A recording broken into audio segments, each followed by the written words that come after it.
This boy was being crushed beneath a skirt, treated like a dog, yet he didn't utter a word of complaint. Why? Because in this school, his rank was the lowest of the low, a mere livestock. This was a private school where status was determined by gambling, and those who lost became nothing but animals. For over 100 years, no one had ever broken this iron rule, until a madwoman appeared. Hello there, everyone. My name is Yumiko Jabami.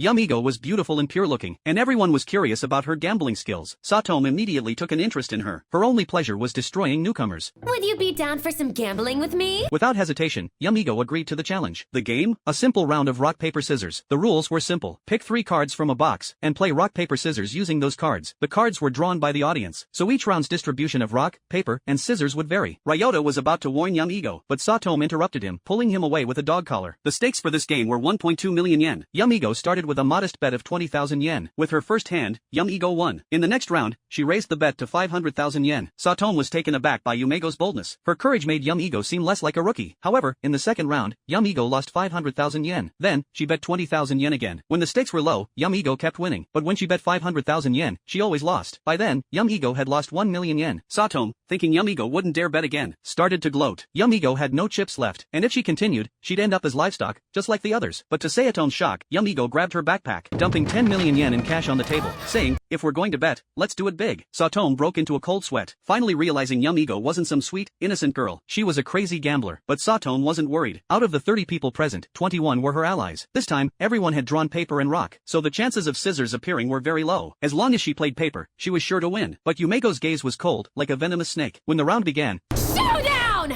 Rock, paper, scissors!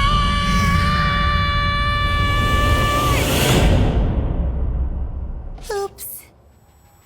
Satomu was horrified by what she saw. In an instant, she went from being 1.2 million yen up to 8.8 million yen in debt. Satomu had no way to pay that much, so she lowered her head and begged Yumiko for more time. Yumiko, in a good mood, agreed, but for her, it didn't really matter. She was only enjoying the process of gambling and tormenting her prey. Unable to hold back, Ryota followed Yumiko, wanting to know how she figured out Satomu was cheating. After all, he was the one leading the cheating scheme, and all it took was watching his hand signals to figure out the cards. Yumiko told him, "Girls always carry a small mirror with them. It's not just for makeup." Yumiko didn't blame Ryota, but instead tossed him a stack of cash, saying it was because of the cheating that the game became more exciting. Ryota had seen many gamblers, but compared to them, Yumiko was the ultimate gambler. Using her large sum of money, he paid off his gambling debts and successfully freed himself from his animal status. But Satomu, having lost the bet, was now the livestock.